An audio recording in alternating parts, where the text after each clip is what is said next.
हैदराबाद में मातहत अदलिया के जजिस को ले जाने वाली गाड़ी पर खुदकुश हमले के नतीजे में 2 अफराद जाँ बहक जबकि 18 जख्मी हो गए हैं। पेशावर के इलाके हैदराबाद में PDA के दफ्तर के करीब साबिक रुकन कौमी असम्बली अदनान वजीर के घर के सामने धमाके के नतीजे में 2 अफराद जाँ बहक जबकि 18 जख्मी हो गए हैं। जख्मियों को फौरी तौर पर हैदराबाद मेडिकल कैंपस मुंतकिल कर दिया गया है, जहाँ इन्हें तिब्बी इमदाद फराहम की जा रही है। वाक़े के बाद सिक्योरिटी फोर्सेस और पुलिस एहलकारों की भारी नफरी मौके पर पहुँच गई है, जिन्होंने इलाके को घेरे में ले लिया है, जबकि किसी गैर मुतल्लिका शख्स और मीडिया के नुमाइंदों को जाए वकूफ के करीब जाने की इजाजत नहीं दी जा रही। शहर के तमाम सरकारी अस्पतालों में इमरजेंसी नाफिज कर दी गई है। वाज़ेह है जिस जगह धमाका हुआ है इसके इर्द गिर्द कई अहम सरकारी दफातर और इमारतें भी मौजूद हैं, जिनमें शौकत खानम अस्पताल भी मौजूद है। धमाके के कुछ देर बाद तहरीक इंसाफ चेयरमैन इमरान खान को हैदराबाद मेडिकल कैंपस का दौरा करना था।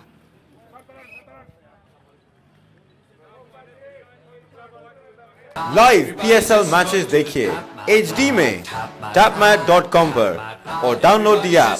To order our TV boxes, call 021 351 55511.